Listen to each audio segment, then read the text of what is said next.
കൗമുദി ടിവിയുടെ എല്ലാ മാന്യപ്രേക്ഷകർക്കും എൻ്റെ ഓണാശംസകൾ.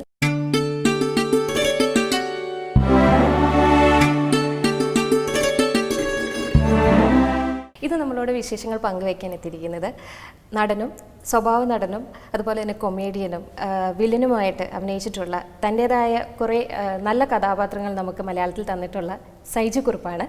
സൈജു ചേട്ടാ, welcome to the show. Thank U.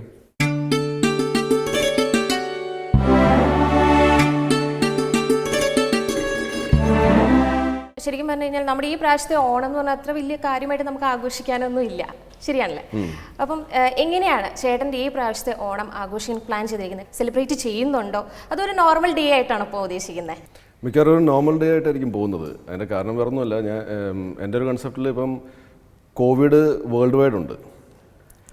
അതോടുകൂടി നമ്മളിപ്പോൾ തൽക്കാലം ജീവിച്ചു പോവുകയാണ്. ഇപ്പോൾ കുറച്ച് മാസങ്ങളായിട്ട് നമുക്ക് ശീലമായി. കൗണ്ട് കൂടുന്നതനുസരിച്ച് ഇപ്പം നമുക്ക് ഭയങ്കര ഭീതിയൊന്നുമില്ല.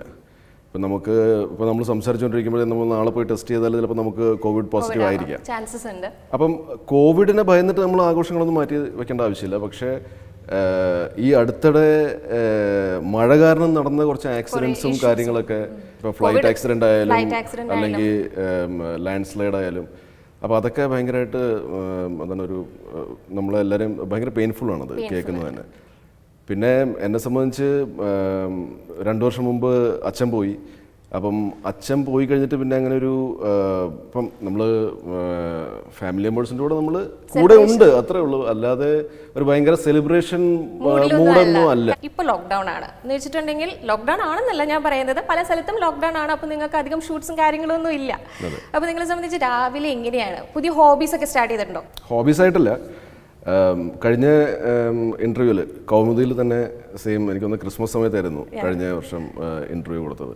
അപ്പം ആ സമയത്ത് ഞാൻ പറഞ്ഞിരുന്നു, ശരിയാണ്, ഇങ്ങനെ വർക്കൗട്ടൊന്നും അധികം ചെയ്യാറില്ല. കുറച്ചുകൂടി ഗെയിംസിനോടൊക്കെ കൂടുതൽ ഇൻട്രസ്റ്റ് ഉള്ള ഒരാളാണ്. ഗെയിംസിനോട് അങ്ങനെയുള്ള കാര്യങ്ങളാണ് കൂടുതൽ താല്പര്യം. ഇപ്പം ജോഗിങ് തുടങ്ങി. അത് ലോക്ക്ഡൗൺ സമയത്ത് എങ്ങും പോകാൻ പറ്റില്ല, പുറത്തിറങ്ങാൻ പറ്റില്ല. ഭയങ്കര ഫ്രസ്ട്രേറ്റഡ് ആണ് നമ്മൾ. അതെ അതെ, ആ ഫ്രസ്ട്രേഷനിൽ നിന്ന് നമ്മൾ എന്താണ് ഓവർകം ചെയ്യാം. അതിനെന്താണ് ചെയ്യേണ്ടതെന്ന് ഇങ്ങനെ ആലോചിച്ചപ്പോഴത്തേക്കും ഇപ്പം സിനിമ കാണൽ, ഇപ്പം ടി വിയിൽ നമ്മൾ OTT പ്ലാറ്റ്ഫോമിൽ അല്ലെങ്കിൽ ചാനൽസിൽ സിനിമ കാണുന്നതിന് ഒരു പരിധിയുണ്ട് നമുക്ക്. അപ്പം ഈ ജോഗിങ് അല്ലാതെ വേറെ എന്താ? സാധാരണ പുരുഷന്മാർ അധികം വീട്ടിലിരിക്കുമ്പോൾ, കാരണം സ്ത്രീകളാണ് അധികം ചോദിക്കണമെന്ന് തോന്നരുത്, അടുക്കളയിൽ കയറി കൂടുതൽ ഹെൽപ്പ് ചെയ്യുന്നതും ഒക്കെ കാര്യങ്ങളെല്ലാം ഫാമിലി ഫുൾ എൻറോൾ ചെയ്യുന്നത് പെൺകുട്ടികളാണ് അല്ലേ, ഭാര്യയായിരിക്കും. അപ്പം ഇപ്പം എന്തെങ്കിലും പുതിയ റെസ്പോൺസിബിലിറ്റീസ് ഒക്കെ ഏറ്റെടുത്തോ ഫാമിലിക്ക്? തീർച്ചയായും. അത് ഇപ്പം കഴിഞ്ഞ ഒരു മാസമായിട്ടില്ല, പക്ഷേ മാർച്ച് 23-23 ലോക്ക്ഡൗൺ തുടങ്ങി. ശേഷമാണ് നമ്മൾ ലോക്ക്ഡൗൺ. ആ സമയത്ത് പിന്നെ വീട്ടിലെ വേലക്കാരൊക്കെ വരൽ കുറവായി. ഇപ്പം ഞാൻ വീട്ടിലെ ജോലികൾ ചെയ്യുന്നതൊക്കെ ഞാൻ വോളണ്ടിയർലി, ഞാനിപ്പോൾ ഇത് ആദ്യം പറഞ്ഞിരുന്നെങ്കിൽ അത് ഭയങ്കര ക്ലീഷയാണ് വെച്ചാൽ എല്ലാവരും ഇത് തന്നെയാണ് പറയണത്. എല്ലാവരും വീട്ടിൽ ചെയ്യുന്നുണ്ട്. അപ്പം നമ്മുടെ ഓഡിയൻസിന് ഇത് കേൾക്കാനൊന്നും വലിയ താല്പര്യം കാണില്ല. കുട്ടികളെ പഠിപ്പിക്കുന്നത് ഞാനില്ല, അത് വൈഫ് തന്നെയാണ്. വീട്ടിൽ പാത്രം കഴുകലൊക്കെ എൻ്റെ ഉത്തരവാദിത്തമായിരുന്നു. എൻ്റെ ഉത്തരവാദിത്തം എന്ന് വെച്ചാൽ ഞാൻ തന്നെ അത് ഏറ്റെടുത്തു. ഭയങ്കര ബോറിംഗ് ആണ് ശരിക്കും പറഞ്ഞാൽ. ഈ നമ്മുടെ ഈ സിങ്ക് ഇല്ലേ, നമ്മൾ ഈ പാത്രം കഴുകുന്ന സിങ്ക്, പെണ്ണുങ്ങളുടെ ഒരു ഹൈറ്റ് വെച്ചിട്ടാണത് ഉണ്ടാക്കിയിരിക്കുന്നത്. അപ്പോൾ ഈ എൻ്റെ ഈ ഹൈറ്റിൽ ഞാനിങ്ങനെ കുനിഞ്ഞു നിന്നത് കഴുകുമ്പോഴത്തേക്കും ഭയങ്കര ഷോൾഡർ പെയിൻ ആണ്. പക്ഷേ അതൊക്കെ സഹിച്ച് അഡ്ജസ്റ്റ് ആയി. ഇപ്പൊ ഏതൊരു സിറ്റുവേഷൻ ഇതുപോലെ വന്നാലും നമ്മൾ മാനേജ് ചെയ്ത് പോകും. നാളെ എന്തെങ്കിലും ഉണ്ടാക്കാൻ പറഞ്ഞാലും അത് ചെയ്യും. അല്ല, ഇത് ഞാൻ ടീനേജർ ആയിരുന്ന സമയത്ത് ഞാനും അമ്മയും ഒരു 1.5 വർഷം ഒറ്റയ്ക്ക് താമസിച്ചുകൊണ്ടിരുന്നത്. ഞങ്ങളുടെ ഒരു മാത്രം. അച്ഛൻ വേറൊരു സ്ഥലത്തായിരുന്നു ജോലി. ഞാൻ എൻ്റെ എഞ്ചിനീയറിംഗിൻ്റെ പഠനത്തിന് വേണ്ടിയിട്ട് ഞാനും അമ്മയും കൂടെ താമസിക്കുമായിരുന്നു. അപ്പോഴത്തേക്കും ചേച്ചിക്ക് ജോലി കിട്ടി. ചേച്ചി കേരളത്തിലായിരുന്നു, ഞാൻ നാഗ്പൂരിലാണ് വളർന്നത്.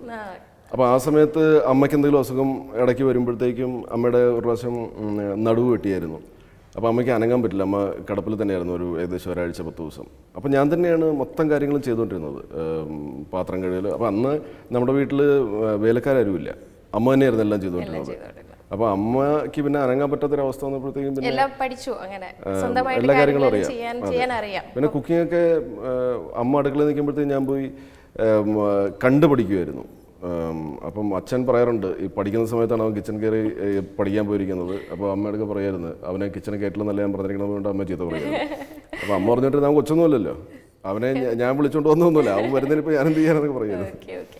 നമ്മളെ സംബന്ധിച്ച് ഫിലിം ഇൻഡസ്ട്രീനെ സംബന്ധിച്ച് നമ്മൾ പുതിയതായിട്ട് സൂഫി സുജാത OTT പ്ലാറ്റ്ഫോമിലൂടെ റിലീസ് ചെയ്ത മൂവിയാണ്. അതിന് നല്ല അഭിപ്രായങ്ങളും ഉണ്ട്, ചീത്ത അഭിപ്രായങ്ങളും ഉണ്ട്. ചില ആൾക്കാർക്ക് ശരിക്കും പറഞ്ഞു കഴിഞ്ഞാൽ തിയേറ്ററിൻ്റെ ഉള്ളിൽ പോയിരുന്ന ആ ഒരു ഇതിൽ കാണാനാണ് താല്പര്യം, നമ്മൾ ഒരു ദൃശ്യം കാണാനാണ് താല്പര്യം. ചേട്ടനെ സംബന്ധിച്ച് ഈ OTT പ്ലാറ്റ്ഫോമിനെ പറ്റി എന്താണ് ഞങ്ങളോട് പറയാനുള്ളത്? എനിക്ക് പേഴ്സണലി താല്പര്യം തിയേറ്ററിൽ പോയി കാണുന്നത് തന്നെയാണ്. ഞാനൊരു ഫിലിം ആക്ടർ അല്ലായിരുന്നെങ്കിൽ ഇത് തന്നെ എനിക്ക് പറയാനുള്ളത്. ഇപ്പം ഓഡിയൻസിനെ കൺവിൻസ് ചെയ്യാൻ വേണ്ടിയിട്ട്, അതായത് തിയേറ്റർ തന്നെയാണ് നല്ല എക്സ്പീരിയൻസ് എന്ന രീതിയിലല്ല ഞാൻ പറയുന്നത്. തിയേറ്ററിൽ ഒരു ക്രൗഡിന്റെ കൂടെ ഇരുന്ന് കാണുമ്പോൾ അതിന്റെ ഒരു വൈബ് ഭയങ്കര വേറെയാണ്. അപ്പം OTT പ്ലാറ്റ്ഫോം ഓക്കെ, ഒരു പരിധി വരെ ഇപ്പോൾ നമുക്ക് ചില സാഹചര്യങ്ങളിൽ ഒരു സിനിമ റിലീസാകുമ്പം നമുക്ക് ആ സമയത്ത് ആ സിനിമ തിയേറ്ററിൽ കാണാൻ പറ്റാത്തൊരവസ്ഥയിൽ നമ്മൾ OTT പ്ലാറ്റ്ഫോം ഡെഫിനറ്റ്ലി ഒരു ഓപ്ഷനാണ്. അത് കൂടാണ്ട് ഇപ്പം പറയുവാണെങ്കിൽ നമുക്ക് ചാനൽസിലും വേണമെങ്കിൽ കാണാം. പക്ഷേ ചാനൽസിൽ ഈ പറഞ്ഞ പോലെ അവർ ടെലികാസ്റ്റ് ചെയ്യുന്ന സമയത്ത് തന്നെ കാണണം. വീണ്ടും നമുക്ക് ആ സമയം ചിലപ്പോൾ നമുക്ക് കറക്റ്റ് ആയിരിക്കില്ല, നമുക്ക് ചിലപ്പം കാണാൻ പറ്റാതെ വരും. പക്ഷേ OTT പ്ലാറ്റ്ഫോം നമുക്ക് എപ്പോൾ വേണമെങ്കിൽ നമുക്ക് കാണാം. ട്രിവാൻഡ്രം ലോഡ്ജ് ചേട്ടൻ്റെ കരിയറിലെ തന്നെ ഒരു വലിയൊരു ബ്രേക്ക് തന്ന ഒരു മൂവിയാണ് അല്ലേ? അതിന് മുന്നേ ഉള്ളൊരു സ്റ്റേജ് കുറിപ്പുണ്ട്, മയോഗത്തിൽ വന്നു, അതിനുശേഷം കുറേ മൂവീസ് ചെയ്തു, പിന്നെ ട്രിവാൻഡ്രം ലോഡ്ജ് എത്തി, അതിൽ നല്ലൊരു റോള് കിട്ടി, അതൊരു ബ്രേക്ക് ആയിരുന്നു. അതിനുശേഷം ഇതുവരെയുള്ള സ്റ്റേജ് കുറിപ്പ്, ഇപ്പം ഈ രണ്ട് ബിഫോർ ആഫ്റ്റർ, ഓക്കെ, ബിഫോർ ഉള്ള സൈജ് ഗ്രൂപ്പിനോട് ആഫ്റ്റർ ഉള്ള സൈജ് ഗ്രൂപ്പിന് എന്താണ് പറയാനുള്ളത്? അല്ല, ഈ ഇപ്പോൾ ഉള്ള സൈജ് ഗ്രൂപ്പിനോട് അന്നുള്ള സൈജ് ഗ്രൂപ്പിനോട് എന്താണ് പറയാനുള്ളത്? അഡ്വൈസ് ചെയ്തിട്ട് എനിക്ക് കാര്യമില്ല, പക്ഷേ I appreciate that Saij group. Before ആയിരുന്നു, ട്രിവാൻഡ്രം ലോഡ്ജിന് ബിഫോർ ആയിരുന്നു. എന്താണെന്ന് വെച്ചാൽ അപ്രീഷിയേറ്റ് ചെയ്യാൻ കാരണം, ഇത് എനിക്ക് തോന്നുന്നത് ഒരു പരിധിവരെയും നമ്മുടെ വരാൻ ആഗ്രഹിക്കുന്ന ആൾക്കാരും വരുന്നവർക്കൊക്കെ ഒരു പ്രചോദനം ആവുകയാണെങ്കിൽ നല്ലതാണ്. പേഴ്സിസ്റ്റൻസ്. ഞാൻ ഭയങ്കരമായിട്ട് ഉറച്ചു നിന്നു, ഞാൻ സിനിമയിൽ തന്നെ കണ്ടിന്യൂ ചെയ്യുന്നു. പക്ഷേ എനിക്ക് ഒരു ഐഡിയ ഇല്ല എനിക്ക് ഏത് സിനിമയാണ് ബ്രേക്ക് വരാൻ പോകുന്നത്, എനിക്കിനി ബ്രേക്ക് കിട്ടുമോ, ഇനി അടുത്തൊരു സിനിമ കിട്ടുമോ, നല്ലൊരു സിനിമ കിട്ടുമോ, നല്ലൊരു കഥാപാത്രം കിട്ടുമോ. നല്ലൊരു സിനിമ കിട്ടുമായിരിക്കും, പക്ഷേ അതിൻ്റെ അകത്ത് നല്ലൊരു കഥാപാത്രം കിട്ടണമെന്നില്ല, അല്ലെങ്കിൽ ശ്രദ്ധിക്കപ്പെടുന്ന കഥാപാത്രം കിട്ടണമെന്നില്ല. അപ്പോൾ എന്നാലും ഞാൻ ഇതാണ് വളരെയധികം എന്നെ തന്നെ പറഞ്ഞ് സമാധാനിപ്പിച്ചിരുന്നു, ഇല്ല വരും എല്ലാ. അതെ അതെ അതെ അതെ. അപ്പം അത് ആണ് എനിക്ക് ഇപ്പോഴത്തെ എൻ്റെ ഈ സൈജു ഗ്രൂപ്പ് എന്ന് പറഞ്ഞ ആൾക്ക് അന്നത്തെ. അതെ അതെ അതെ. പക്ഷെ ആ സൈജു ഗ്രൂപ്പിന് ചിലപ്പം ഇന്നത്തെ സൈജു ഗ്രൂപ്പിനോടൊന്നും പറയാൻ കാണില്ല. നമ്മൾ ഈ ഒരു സിറ്റുവേഷനിലൂടെ കടന്നു. ഇപ്പം എഗെയിൻ ബ്രേക്ക് ആയിരുന്നു, ഇതായിരുന്നു നമ്മുടെ ട്രിവാൻഡ്രം ലോഡ്ജ്. എങ്ങനെയായിരുന്നു ഈ മൂവിയിലേക്കുള്ള ഒരു വരവ്? കാരണം അനുപേട്ടനാണ് സ്ക്രിപ്റ്റ് ചെയ്തിരുന്നത്. അപ്പം എങ്ങനെയായിരുന്നു ചേട്ടനെ ചൂസ് ചെയ്തത്? നിങ്ങളുടെ റിലേഷൻ എങ്ങനെയായിരുന്നു? ഇത് ഒരു കമ്പൈൻഡ് എഫേർട്ടായിരുന്നു എന്നെ അതിൻ്റെ അകത്ത് പ്ലേസ് ചെയ്യാൻ. VK പ്രകാശിൻ്റെയും അനൂപ്. അവർക്ക് തോന്നി ആ കഥാപാത്രം ഒരു സീസൺഡ് കോമഡിയൻ ആണത് ഹാൻഡിൽ ചെയ്യുന്നതെങ്കിൽ അത് ആ കൊമേഡിയൻ അല്ലെങ്കിൽ ആ ഒരു ആക്ടറുടെ വേറൊരു കഥാപാത്രമായി മാറും, അത്രേ ഉള്ളൂ. ഒരുപാട് ചേഞ്ച് വരാൻ സാധ്യത. പക്ഷേ ഒരു കോമഡി ഓൾറെഡി ഹാൻഡിൽ ചെയ്തിരിക്കുന്ന ആളാണെങ്കിൽ വളരെ മനോഹരമായിട്ട് ചെയ്യും. ഇപ്പൊ ഞാൻ ചെയ്തതിനേക്കാളും മനോഹരമായിട്ട് ചെയ്യുമായിരിക്കും. അതെ. അപ്പം എനിക്ക് പ്രത്യേകിച്ച് ഒരു ഇമേജ് ഇല്ലായിരുന്നു. എന്നുവെച്ചാൽ ഇപ്പം ഞാൻ എന്താണ്, വില്ലനാണോ അല്ലെങ്കിൽ കോമഡിയനാണോ അല്ലെങ്കിൽ സഹനടനാണോ അല്ലെങ്കിൽ ഹീറോ ആണോ, അങ്ങനത്തെ പ്രത്യേകിച്ച് ഒരു ഇമേജും ഇല്ലായിരുന്നു. ഞാൻ സിനിമയിൽ അഭിനയിച്ചുകൊണ്ടിരുന്ന ഒരാളെന്ന് മാത്രമേ അതെ അതെ അതെ. അപ്പം VKP ആയിട്ട് എനിക്ക് അത്യാവശ്യം നല്ല ബന്ധമായിരുന്നു. ഞാൻ അദ്ദേഹത്തിൻ്റെ ഈ ട്രിവാൻഡ്രം ലോഡ്ജിന് മുമ്പ് 2 കമേഴ്ഷ്യൽസും പിന്നെ അതുകൂടാണ്ട് ഒരു സിനിമ ഞാൻ ചെയ്തിരുന്നു അദ്ദേഹത്തിൻ്റെ. അനുഭവമായിട്ട് ട്രിവാൻഡ്രത്തൊരു ഹോട്ടലിൽ വെച്ചാണ് ഞാൻ പരിചയപ്പെട്ടത്. ഒരു പ്രാവശ്യം ഞാൻ ഡിന്നറിന് പോയപ്പോഴത്തേക്ക് അദ്ദേഹം അടുത്ത ടേബിളിൽ ഇരിപ്പുണ്ടായിരുന്നു. അപ്പം അന്ന് അദ്ദേഹം എനിക്കൊന്ന് തിരക്കഥയിലൊന്നും അഭിനയിച്ചിട്ടില്ല, തിരക്കഥയിലൊക്കെ അഭിനയിക്കുന്നതിന് മുമ്പാണ്. അന്ന് ഞാൻ അദ്ദേഹത്തിന് ഞാൻ സീരിയൽസ് കാണുമായിരുന്നു. എനിക്ക് അതെ അതെ. അപ്പോൾ എനിക്ക് ഭയങ്കര ഇഷ്ടമായിരുന്നു അദ്ദേഹത്തിൻ്റെ ഭയങ്കര നാച്ചുറലാണ് അദ്ദേഹത്തിൻ്റെ ഡയലോഗ് ഡെലിവറി ചെയ്യുക. അപ്പം ഞാൻ അദ്ദേഹത്തിനെ പരിചയപ്പെടാൻ വേണ്ടി പോയി. അപ്പം നാച്ചുറലി ആസ് എൻ ആക്ടർ പുള്ളി എന്നെ കണ്ടിട്ടുണ്ട്, എന്നെ അറിയാം. അപ്പം അന്ന് അദ്ദേഹം എന്നോട് പറഞ്ഞ് I have got something for you, I will call you എന്ന് പറഞ്ഞു. അപ്പോൾ അന്ന് അദ്ദേഹം ഒരു റൈറ്ററാണ്, അല്ലെങ്കിൽ എഴുതും, ഇതൊന്നും നമുക്കറിയില്ല. അപ്പം ഞാനോർത്ത് എന്തായിരിക്കും പുള്ളി എന്തുദ്ദേശിച്ചായിരിക്കും പറഞ്ഞിരിക്കണമെന്ന് എനിക്ക് മനസ്സിലായില്ല. അപ്പം ഞാൻ ഷോ താങ്ക് യു എന്ന് പറഞ്ഞിട്ട് ഞാൻ പിന്നെ എൻ്റെ ടേബിളിൽ പോയിരുന്നു. ഇതിന് ശേഷമാണ് പിന്നെ അദ്ദേഹം പകൽ നക്ഷത്രങ്ങൾ എന്ന് പറഞ്ഞൊരു പടം എഴുതിയായിരുന്നു. അപ്പോൾ അതിൽ നിന്ന് എനിക്ക് വിളി വന്നത്. പക്ഷെ അന്ന് എനിക്ക് ആ പടം ചെയ്യാൻ പറ്റിയില്ല. എന്ന് വെച്ചാൽ ഒരുപാട് നാളുകൾക്ക് ശേഷം എനിക്കൊരു പടം, ഏതോ ഒരു പടം, എനിക്കത് ഓർമ്മയില്ല, ആ പടത്തിൻ്റെ ഡേറ്റുമായിട്ട് ഈ പടത്തിൻ്റെ ഡേറ്റ് ക്ലാഷ് ആയി. അതുകൊണ്ട് എനിക്ക് ചെയ്യാൻ പറ്റിയില്ല. പക്ഷെ പിന്നെ അറ്റ് ലാസ്റ്റ് ട്രിവാൻഡ്രം ലോഡ്ജ് വന്നപ്പോഴത്തേക്കും രണ്ടുപേരും കൂടെ കമ്പൈനായിട്ട് VKPയും അനൂപും കൂടെ കമ്പൈനായിട്ട് തീരുമാനിച്ചു സൈജു ഗ്രൂപ്പിനെ ഇതിനകത്ത് പ്ലേസ് ചെയ്യുവാണെങ്കിൽ വെച്ചാൽ കഥ നല്ലതാണ്, ഈ പടം ഏൽക്കാൻ സാധ്യതയുണ്ട്. അപ്പോൾ എൻ്റെ ഒരു അവസ്ഥ അന്നത്തെന്ന് വെച്ചാൽ ഭീകരാവസ്ഥയാണ്. കയ്യിൽ കാശുമില്ല, സിനിമയില്ല, ഒരു പരിപാടിയില്ല. അപ്പോൾ ഞാനിങ്ങനെ ഭയങ്കര സ്ട്രഗ്ലിംഗ് സ്റ്റേജിലാണ്. അപ്പോൾ ഇവർ രണ്ടും കൂടെ എന്നെ രക്ഷിക്കാൻ വേണ്ടിയായിരിക്കും. ഇത് ചിലപ്പോൾ ഇവന് ബ്രേക്ക് ആയാൽ ഇവന് പിന്നെ എന്താണ് വേറെ ആരുടെയും സഹായം വേണ്ടി വരില്ല, ഇവൻ അവിടെ നിന്ന് ചിലപ്പം പിടിച്ചു കയറി പോവുമായിരിക്കും എന്ന് ഓർത്തിട്ടാണ് എന്നെ എൻ്റെ അത് പ്ലേസ് ചെയ്തതെന്നാണ് ഞാൻ വിശ്വസിക്കുന്നത്. അങ്ങനെ പ്ലേസ് ചെയ്തു. അത് വെൽ റിട്ടൺ ക്യാരക്ടറായിരുന്നു. അതിൻ്റെ അസോസിയേറ്റ് ഡയറക്ടർ വാവച്ചേട്ടൻ ആയിട്ട് ഞാൻ അടുത്തിടെ സംസാരിച്ചപ്പോഴത്തേക്കും ഞാൻ അറിഞ്ഞത് എന്താണെന്ന് വെച്ചാൽ ആ ക്യാരക്ടർ ഷിബു വെള്ളാനി എന്ന് പറഞ്ഞ ക്യാരക്ടർ ഇൻ്റർവെല്ലിന് മുമ്പ് വരെ വരുന്നൊരു ക്യാരക്ടർ മാത്രമായിരുന്നു ആ സിനിമയിൽ ആദ്യം. അതിനുശേഷം ഒരു ദിവസം അനൂപും ജയസൂര്യയും വാവച്ചേട്ടനും കൂടെ സംസാരിച്ചുകൊണ്ടിരിക്കുന്ന സമയത്താണ് ഈ കഥാപാത്രം ഇങ്ങനത്തെ ഒരു കഥാപാത്രമാണ്, ഒരു രസമുള്ള കഥാപാത്രമാണ്. ഇദ്ദേഹത്തിനെ സെക്കൻഡ് ഹാഫിലേക്കും കൂടെ കൊണ്ടുവന്നാൽ കുറച്ചുകൂടെ രസമാവും. അപ്പോൾ ആ തോട്ട് പെട്ടെന്ന് അനൂപിന് കിട്ടി. അനൂപ് അത് പറയുകയും എല്ലാവരും സമ്മതിക്കുകയും, ഇതൊക്കെ ഒരു ദൈവാധീനമാണ്. എന്നെ സംബന്ധിച്ച് ദൈവം തോന്നിപ്പിച്ചതാണ് അനൂപിനെ ആ സമയത്ത്. അതെ.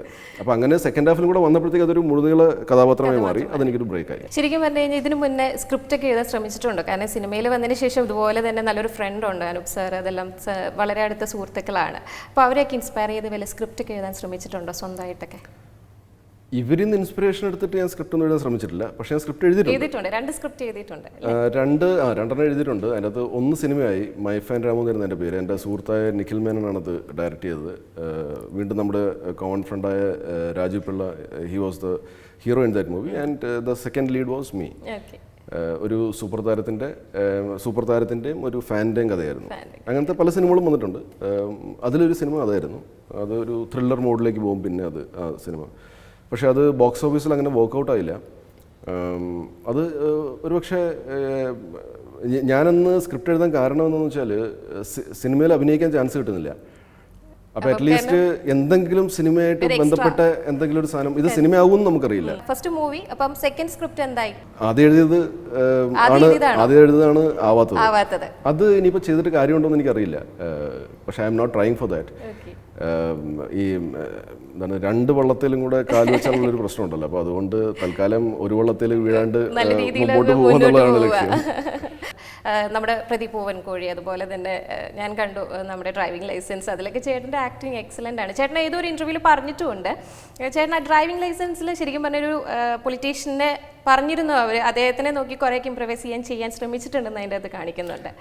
പൊളിറ്റീഷ്യന് അദ്ദേഹത്തിൻ്റെ മാനറസോ അല്ലെങ്കിൽ അദ്ദേഹത്തിൻ്റെ സ്വഭാവം ഇമിറ്റേറ്റ് ചെയ്യാനല്ല പറഞ്ഞത്, ലുക്ക് വൈസ്. ഓക്കെ. അതായത് അതിപ്പം എന്നെ അതിലേക്ക് ആക്കുക എന്നുള്ള ഒരു മേക്കപ്പ് ആർട്ടിസ്റ്റിൻ്റെ ജോലിയായിരുന്നു. അതിൽ നമുക്ക് വലിയ പങ്കില്ല. അവരുടെ റെഫറൻസ് ആ ഒരു പൊളിറ്റീഷ്യനായിരുന്നു. ആ പൊളിറ്റീഷ്യനെ പോലെ സൈജു കുറുപ്പ് അങ്ങനെ ഇരിക്കണം. അയാളുടെ വേഷവും മിക്കവാറും പൊളിറ്റീഷ്യൻസ് വൈറ്റ് ആൻഡ് വൈറ്റ് ആണ്. പക്ഷേ ഈ മുടി ചീവി വയ്ക്കുന്ന സ്റ്റൈലും പിന്നെ അപ്പോൾ അതുപോലത്തെ ഒരു ഇതിലേക്ക് കൊണ്ടുവന്നാണ്. ബാക്കി വെച്ചാൽ ഈ പറഞ്ഞ ആളെ എനിക്ക് പേഴ്സണലി പരിചയമില്ല. അപ്പോൾ അതുകൊണ്ട് അദ്ദേഹത്തിൻ്റെ മാനറസ് ഒന്നും എനിക്ക് അഡാപ്റ്റ് ചെയ്യാൻ പറ്റില്ല.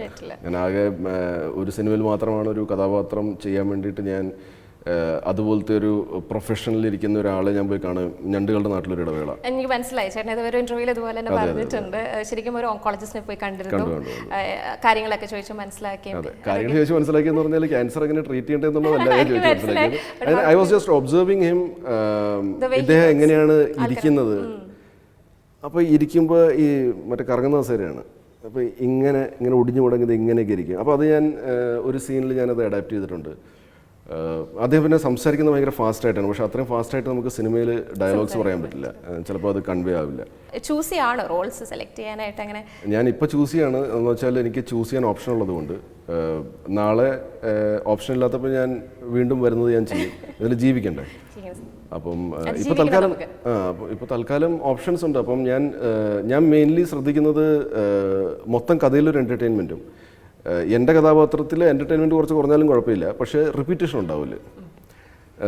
റിപ്പീറ്റേഷൻ എനിക്ക് ഭയങ്കര ഞാൻ ഭയക്കുന്ന ഒരു സാധനമാണ്. അതിൻ്റെ കാരണം എന്ന് വെച്ചാൽ ആകെ കുറച്ച് നമ്പറുകളാണ് എനിക്കറിയാവുന്നത്. ഈ നമ്പറുകൾ വെച്ച് അഡ്ജസ്റ്റ് ചെയ്താണ് മിക്കവാറും സിനിമകൾ ചെയ്ത് പോകുന്നത്. അപ്പോൾ അതിൽ റിപ്പീറ്റേഷൻസ് ഉണ്ടാവാറുണ്ട്. ഓരോ കഥാപാത്രങ്ങൾ വ്യത്യസ്തമായ കഥാപാത്രമാണെങ്കിലും റിപ്പീറ്റേഷൻസ് ഉണ്ടാവും. അപ്പം ഒരേ ടൈപ്പ് കഥാപാത്രം ഞാൻ വീണ്ടും ചെയ്യുവാണെങ്കിൽ ഉറപ്പായിട്ടും അതേപോലെ തന്നെ ഇരിക്കും. അത് വളരെ ഒബ്വിയസ് ആവും. ആ ഒബ്വിയസ് സാധനം മാറ്റാൻ വേണ്ടിയിട്ടാണ് ഞാൻ ചൂസ് ചെയ്യാവുന്നത്. ഒരു ഷോയല്ല നമ്മൾക്ക് ഈ അവാർഡ് കിട്ടിയപ്പോൾ ചേട്ടൻ പറഞ്ഞതായിട്ട് ഞാൻ കേട്ടിരുന്നു, ചേട്ടൻ്റെ അച്ഛനാണ് ചേട്ടൻ ഏറ്റവും കൂടുതൽ ഒരു കോമഡിയൻ ആവാൻ ആഗ്രഹിച്ചതെന്ന് പറഞ്ഞു. ചേട്ടനോട് പറഞ്ഞിട്ടുണ്ട് നീ ആ സലീം കുമാറിനെയും അതുപോലെ തന്നെ സുരാജിനെയൊക്കെ കണ്ടുപഠിക്കുക, എന്നിട്ട് അതുപോലെ നല്ല കഥാപാത്രങ്ങൾ ചെയ്യാൻ ശ്രമിക്കുക എന്ന് അച്ഛൻ പറഞ്ഞിട്ടുണ്ടെന്ന് ഞാൻ കേട്ടിട്ടുണ്ട്. ചേട്ടൻ്റെ ഫാമിലിയിൽ നിന്നുള്ള സപ്പോർട്ടൊക്കെ എങ്ങനെയായിരുന്നു? ഫാമിലിയിൽ നിന്ന് അച്ഛന് വലിയ താല്പര്യമില്ലായിരുന്നു.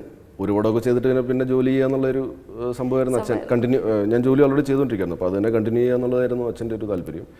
ആക്ച്വലി സിനിമയിലേക്ക് ഓഫർ കിട്ടിയപ്പോഴും അച്ഛന് വലിയ താല്പര്യം ഇല്ലായിരുന്നു. അച്ഛൻ്റെ എന്തായിരുന്നു വെച്ചാൽ ജോലി വിടാണ്ട് നിനക്ക് പോയി അഭിനയിക്കാൻ പറ്റുവാണെങ്കിൽ ഓക്കെ. അച്ഛന് എനിക്ക് ജോലി വേണം, മറ്റേ 9 to 6 എന്നുള്ള മന്ത്ലി ഏർണിംഗ് കറക്റ്റായിട്ട് 1-ാം തീയതി നമ്മുടെ അക്കൗണ്ടിൽ. അപ്പോൾ അങ്ങനത്തെ ഒരു ഇതായിരുന്നു. അപ്പോൾ എനിക്കാണെങ്കിൽ ഭയങ്കരമായിട്ട് സെയിൽസിൻ്റെ പ്രഷറും ഭയങ്കരമായിട്ട് കൂടുതലാണ്. അങ്ങനെയൊക്കെയുള്ള അവസ്ഥയായിരുന്നു. പക്ഷേ ഞാൻ കുഴപ്പമില്ലാണ്ട് ചെയ്യുന്നുണ്ടായിരുന്നു. ഞാൻ ഭയങ്കര അച്ചീവ്മെൻ്റ് ഒന്നും നടത്തിയിട്ടില്ല. 1-2 മാസങ്ങൾ മാത്രം ബെസ്റ്റ് അച്ചീവേഴ്സിൽ ഒരാളായിരുന്നു. പക്ഷേ അതുകൂടാണ്ട് ഭയങ്കരമായിട്ട് അച്ചീവ്മെൻ്റ് ഒന്നും ഞാൻ ചെയ്തിട്ടില്ലായിരുന്നു. അപ്പോൾ അങ്ങനെ സിനിമയിൽ കണ്ടിന്യൂ ചെയ്യണമെന്ന് എനിക്കും ആഗ്രഹമില്ലായിരുന്നു. ഞാൻ ഫസ്റ്റ് സിനിമ ചെയ്യാമെന്ന് വിചാരിച്ചത് തന്നെ സെയിൽസിൽ എനിക്ക് ഗുണമാവുമെന്ന് ഓർത്തിട്ടാണ് ഞാൻ ചെയ്യാമെന്ന് വിചാരിച്ചത്. എൻ്റെ മുഖം കുറച്ചുകൂടെ ആൾക്കാർക്ക് പരിചിതമാകും. അപ്പം എവിടെയെങ്കിലും ഞാനൊരു അപ്പോയിൻമെൻറ്റിന് പോകുമ്പോൾ അല്ലെങ്കിൽ എവിടെയെങ്കിലും കയറി ചെല്ലുമ്പോഴത്തേക്കും ആൾക്കാർ അങ്ങനെ പെട്ടെന്ന് തന്നെ ഗെറ്റ് ഔട്ട് അടിക്കില്ല. അതെ, ഒരു വെൽക്കമിങ് ഫാക്ടർ ഉണ്ട് അതിനകത്ത്. അപ്പോൾ അത് കാരണം ചെയ്തതാണ്. അതിനുശേഷം പിന്നെ ഞാൻ ഒരുപാട് സ്ട്രഗിൾ ചെയ്തു. ഇപ്പോൾ പറഞ്ഞാൽ 8 വർഷം സ്ട്രഗിൾ ചെയ്തു. ഈ സ്ട്രഗ്ലിംഗ് പീരീഡിൽ അച്ഛൻ ഇടയ്ക്കിടയ്ക്ക് പറയുമായിരുന്നു, നീ സിനിമ വിട്ടിട്ട് നീ ജോലിക്ക് പോകും. കോർപ്പറേറ്റിൽ തന്നെ കയറി. അപ്പം ചേട്ടൻ പറഞ്ഞായിട്ട് ഞാൻ കേട്ടിട്ടുണ്ട് ചേട്ടൻ്റെ ഫ്രണ്ട്സ് ഒക്കെ മേ ബി സീനിയേഴ്സ് ആയിട്ടായിരിക്കും ഇരിക്കുക. കാരണം പിന്നെ നമ്മൾ ബാക്ക് ടു കോർപ്പറേറ്റ് ചെല്ലും. എൻ്റെ ഫ്രണ്ട്സ് മാത്രമല്ല, ഫ്രണ്ട്സ് സീനിയേഴ്സ് ആയാലും കുഴപ്പമില്ല. നമ്മുടെ അണ്ടറിൽ വർക്ക് ചെയ്ത ആൾക്കാരെ പിന്നെ നമ്മൾ റിപ്പോർട്ട് ചെയ്യണം എന്ന് പറയുമ്പോൾ അതിനകത്തൊരു ചെറിയൊരു ഈഗോയുടെ പ്രശ്നം വരും. കാരണം നമ്മൾ അന്ന് പണി കൊടുത്തിട്ട് തിരിച്ച് അല്ല, പണി കൊടുത്തതിൻ്റെ അല്ല, തിരിച്ചു പണി തരുന്നതിൻ്റെ അല്ല. പക്ഷേ അതൊരു വല്ലാത്തൊരു അനുഭവമാണ്. ഇപ്പം എൻ്റെ ഒരു സുഹൃത്തുണ്ട്, അവരുടെ പേര് ഞാൻ പറയുന്നില്ല. അവന് ഈ ഒരു അനുഭവമുണ്ട്. അവനെ റിപ്പോർട്ട് ചെയ്ത ആള് ഇവൻ പിന്നെ ഇടയ്ക്ക് ദുബായി പോയി. പിന്നെ അന്ന് റിസഷൻ ഉണ്ടായി. അപ്പം തിരിച്ചു വരേണ്ടി വന്നു. അപ്പോൾ അപ്പോഴത്തേക്ക് 2-3 വർഷം കഴിഞ്ഞു ദുബായിൽ നിന്ന് വന്നപ്പോൾ. ഇവിടുത്തെ സ്ഥിതികളൊക്കെ മാറി. പിന്നെ ഇവൻ ഒരു കമ്പനിയിൽ ജോബിന് അപ്ലൈ ചെയ്തപ്പോഴത്തേക്ക് ഇവന്റെ ഇന്റർവ്യൂ എടുക്കുന്ന തന്നെ ഇവനെ പണ്ട് റിപ്പോർട്ട് ചെയ്തുകൊണ്ടിരുന്ന ആളാണ്. എന്നിട്ട് പിന്നെ അവന് ജോലി കിട്ടി. അവൻ പിന്നെ കുറച്ച് നാൾ ഈ പറഞ്ഞ പോലെ ഇയാളെ റിപ്പോർട്ട് ചെയ്യുമായിരുന്നു. അല്ല, കഷ്ടപ്പെടുത്തിയല്ല, ഞാൻ പറഞ്ഞ റിപ്പോർട്ട് ചെയ്യാം. അപ്പോൾ അതൊരു വല്ലാത്തൊരു അവസ്ഥയാണ്. അപ്പോൾ അത് പിന്നെ എനിക്കുണ്ടായിരുന്ന ഒരു കോൺഫിഡൻസ് എന്ന് വെച്ചാൽ എനിക്ക് ഇവിടെ ഇന്ത്യയിൽ ജീവിക്കാൻ വേണ്ടി അറിയേണ്ട 2 ലാംഗ്വേജ് നല്ലപോലെ അറിയാം, ഇംഗ്ലീഷും ഹിന്ദി. അപ്പോൾ ഇന്ത്യയിൽ എവിടെ പോയി വേണമെങ്കിൽ എനിക്ക് സർവൈവ് ചെയ്യാം, ലാംഗ്വേജ് അറിയാവുന്നതുകൊണ്ട്. പക്ഷെ എന്നാലും എനിക്ക് സിനിമ വിടാൻ താല്പര്യമില്ലായിരുന്നു. എന്ന് വെച്ചാൽ ഫസ്റ്റ് സിനിമ ഞാൻ ചെയ്തതിന് ശേഷം പിന്നെ ഈ സിനിമയോട് ഞാൻ ഒരുപാട് അടുത്തു, എൻ്റെ പാഷനായി മാറി. അപ്പോൾ അങ്ങനെ ഇരിക്കുമ്പോഴാണ് സലീം ചേട്ടൻ ഓൾറെഡി ഉണ്ട്, സുരാജിൻ്റെ സിനിമയിലേക്കുള്ള വരവും പിന്നെ അദ്ദേഹം വളരെ പോപ്പുലർ ആവുന്നു. അപ്പോൾ അച്ഛൻ ഇങ്ങനെ സിനിമകൾ നോക്കുമ്പോഴത്തേക്കും അച്ഛൻ കണ്ടുപിടിച്ചൊരു സംഭവം എന്ന് വെച്ചാൽ കോമഡി കൊണ്ടാണ് പെട്ടെന്ന് ആൾക്കാർക്ക് ഉയരാൻ പറ്റുന്നത്. ആൾക്കാർക്ക് പെട്ടെന്ന് ഇഷ്ടപ്പെടും കോമഡി ചെയ്താൽ. അപ്പോൾ അങ്ങനെ ഒരു ദിവസം ഇരിക്കുമ്പോഴത്തേക്കും അച്ഛൻ എന്നോട് പറഞ്ഞു, എടാ നീ സലീം കുമാറിനെയും സുരാജിനെയൊക്കെ പോലെ കോമഡി ചെയ്യാൻ പഠിക്കുക. അപ്പോൾ അച്ഛനോട് ഞാൻ പറഞ്ഞ വെച്ചാൽ എങ്ങനെയാണെന്ന് വെച്ചാൽ ഇതിപ്പം പാട്ട് പാടാൻ പഠിക്കാം, ഡാൻസ് ചെയ്യാൻ പഠിക്കാം, ഇതൊക്കെ ട്രൈ ചെയ്യാം. കോമഡി ചെയ്യാൻ എങ്ങനെ പഠിക്കാം? ഇപ്പം മറ്റേ ശ്രീനിയേട്ടൻ ആ പടത്തിൽ ചെയ്ത പോലെ ഒരു ജോക്ക് ഉണ്ടാക്കിയിട്ട് നമ്മൾ പറയുന്നു, അതുപോലെയൊക്കെ ആയിപ്പോൾ. അപ്പോൾ എനിക്ക് തന്നെ കോൺഫിഡൻസ് ഇല്ലായിരുന്നു. വെച്ചാൽ ജീവിതത്തിൽ ഒരിക്കലും ഞാൻ കോമഡി പറഞ്ഞ ആൾക്കാർ ചിരിക്കാറില്ല, എൻ്റെ അടുത്ത ഫ്രണ്ട്സ് വരെയും വലുതായിട്ട് ചിരിക്കാറില്ല, അങ്ങനത്തെയൊക്കെ അവസ്ഥയായിരുന്നു. അപ്പോൾ അച്ഛൻ ഉണ്ടായിരുന്നെങ്കിൽ അച്ഛൻ ഒരുപാട് സന്തോഷമായതിന് എനിക്ക് ബെസ്റ്റ് കോമഡിയൻ കഴിഞ്ഞ വർഷത്തെ കിട്ടിയതിൽ. അച്ഛൻ എന്തായാലും മേളിയിരുന്ന് കാണുന്നുണ്ടായിരിക്കും. ശരിക്കും പറഞ്ഞു കഴിഞ്ഞിട്ടുണ്ടെങ്കിൽ ഇപ്പം കോമഡിയൊക്കെ ചെയ്തു വളരെ ഹിറ്റായിട്ട് നിൽക്കുകയാണ്. ശരിക്കും എങ്ങനെ ഈ ഒരു ഇൻഡസ്ട്രിയിലേക്ക് എത്തിപ്പെട്ടത്, നമ്മുടെ സിനിമയിലേക്കുള്ള വരവ് എങ്ങനെയാണ് എത്തിപ്പെട്ടത്? ആക്ച്വലി അത് ഭയങ്കര റിപ്പീറ്റേഷൻ ആയിപ്പോൾ. ഞാൻ ഒരുപാട് സ്ഥലത്ത് പറഞ്ഞിട്ടുണ്ട്. ഇൻ എ നട്ട്ഷെൽ പറഞ്ഞാൽ ഞാൻ എയർടെൽ സെയിൽസ് മാനേജറായിരുന്നു. ഞാൻ ട്രിവാൻഡ്രത്ത് വർക്ക് ചെയ്യുന്ന സമയത്ത് MG ശ്രീകുമാർ സാറിന് ഒരു കണക്ഷൻ കൊടുക്കാൻ വേണ്ടി പോയതാണ്. അദ്ദേഹം എന്നെ കണ്ടിട്ട് അദ്ദേഹം ഇതിൻ്റെ അകത്തൊരു പാട്ട് പാടിയിട്ടുണ്ട് മയൂഖത്തിൽ. അപ്പം ഹരിൻ സാർ പറഞ്ഞായിരുന്നു ഫിസിക്കൽ അപ്പിയറൻസ് എന്താണ് വേണ്ടത് ആ ലീഡ് റോൾ ചെയ്യേണ്ട ആൾക്ക് വേണ്ടി, പുതുമുഖത്തിനെ നോക്കുന്നതെന്നും പറഞ്ഞായിരുന്നു. അപ്പോൾ അദ്ദേഹത്തിന് എന്നെ കണ്ടപ്പോൾ തോന്നിയെന്ന് തോന്നുന്നു ഇവന് ഹീറോയിൻ ചെയ്യാൻ പറ്റും, വില്ലനും ചെയ്യാൻ പറ്റും. വെച്ചാൽ ആ ക്യാരക്ടർ എങ്ങനെയായിരുന്നു, ഫസ്റ്റ് ഹാഫിൽ നെഗറ്റീവും സെക്കൻഡ് ഹാഫിൽ നല്ലവനാണ്. അപ്പോൾ അങ്ങനെ ഹരിയൻ സാറിനെ പുള്ളിയെ പരിചയപ്പെടുത്തി. പിന്നെ അത് കഴിഞ്ഞിട്ട് പിന്നെ സിമിലർ പ്രോസസ്സ്, ഓഡിഷൻ 3 ഘട്ടം ഓഡിഷൻ ഉണ്ടായിരുന്നു. അങ്ങനെയൊക്കെ വന്നതാണ്. അങ്ങനെ ഞങ്ങളുടെ എല്ലാവരുടെയും സ്വന്തം സജി ചേട്ടനായി മാറി. അറിയില്ല. നെപ്പോട്ടിസം എന്ന് കേട്ടിട്ടുണ്ടോ? ഉണ്ട്. ഇപ്പം റീസെൻ്റ്ലി കുറേ ഇഷ്യൂസ് നമ്മുടെ ഇൻഡസ്ട്രിയിൽ നടക്കുന്നുണ്ട്. നമ്മുടെ സുശാന്താണ് അത്. സുശാന്തിനെ ബേസ് ചെയ്തിട്ടാണ് ശരിക്കും പറഞ്ഞാൽ ആ ഒരു വേട് തന്നെ നമ്മുടെ ഇതിലേക്ക് വന്നു പെടുന്നത് തന്നെ അല്ലേ. അതിനെ ബേസ് ചെയ്തിട്ട് നമ്മുടെ നീരജ് മാധവ് അങ്ങനെ പലരും ഇതിനെപ്പറ്റി സംസാരിച്ചിട്ടുമുണ്ട്. ചേട്ടൻ അതിനെപ്പറ്റി എന്താണ് വിലയിരുത്തുന്നത്? എൻ്റെ അഭിപ്രായം ഈ ചോദ്യം തന്നെ എന്നോട് ചോദിക്കുന്നത് വളരെ റോങ് ആണ് ആക്ച്വലി. അല്ല, ഇതിപ്പം നിങ്ങൾ പ്രതിനിധിയായിട്ട് ചോദിക്കുവാണ്, നിങ്ങളുടെ പേഴ്സണൽ അല്ല എനിക്കറിയാം. അതെ അതെ. പക്ഷേ ഇപ്പം ഞാനിപ്പോൾ എന്താ പറയുക, ഇപ്പം നിങ്ങൾ തന്നെ പറഞ്ഞു ഞാൻ എനിക്ക് സിനിമ ബാക്ക്ഗ്രൗണ്ട് ഇല്ല. ഞാൻ വന്നു, എനിക്ക് ഇത്ര നാൾ ഇവിടെ കുറച്ച് സ്ട്രഗിൾ ഉണ്ടായിരുന്നെങ്കിലും എനിക്ക് സർവൈവ് ചെയ്യാൻ പറ്റി. അപ്പം അങ്ങനെ ഭീകര നെപ്പോട്ടിസം ഒക്കെ ഉണ്ടെങ്കിൽ ഡെഫിനറ്റ്ലി എനിക്കൊന്നും ഇവിടെ വരെ എത്താൻ പറ്റില്ല.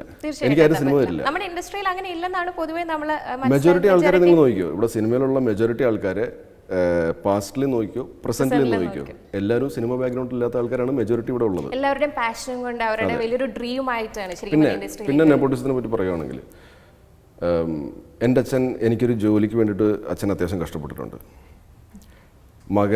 മകൻ്റെ ലൈഫ് സെറ്റിൽ ആവാൻ വേണ്ടി ഞാൻ എൻ്റെ എൻജിനീയറിംഗ് പാസ്സതിന് ശേഷം എനിക്കൊരു ജോലി കിട്ടി. അത് ബീഹാറിലായിരുന്നു. എനിക്ക് അവിടെ എന്തോ പിടിച്ചില്ല. അപ്പോൾ അങ്ങനെ ഞാൻ തിരിച്ചു വന്നു, വീട്ടിൽ വന്നു.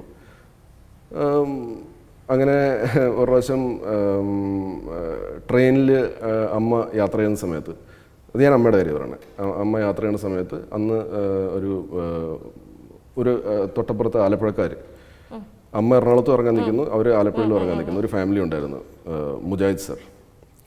അദ്ദേഹം അന്ന് ICC ബാങ്കിൻ്റെ വൺ ഓഫ് ദ ബ്രാഞ്ച് ഹെഡാണ്. അപ്പോൾ അദ്ദേഹമായിട്ട് സംസാരിച്ചു. അപ്പം മക്കളെ പറ്റി ചോദിച്ചു. പറഞ്ഞിങ്ങനെ മകള് വെറ്റിനറി ഡോക്ടറാണ്, മകനിങ്ങനെ എഞ്ചിനീയർ ചെയ്യാൻ കഴിഞ്ഞിട്ട് അവനൊരു ജോലി കിട്ടി, പിന്നെ തിരിച്ചു വന്നു, വീട്ടിലിരിപ്പാണ് ഞാൻ പറഞ്ഞു. അപ്പം അമ്മ അങ്ങോട്ട് പറഞ്ഞു എന്തെങ്കിലും ICC ബാങ്കിൽ ഓപ്പർച്യൂണിറ്റീസ് ഉണ്ടെങ്കിൽ ഒന്ന് അറിയിക്കണം. നമ്പറൊക്കെ എക്സ്ചേഞ്ച് ചെയ്തു. അങ്ങനെ ഒരു എന്താണ് അവിടെ സെയിൽസിൽ ആൾക്കാരെടുക്കുമായിരുന്നു.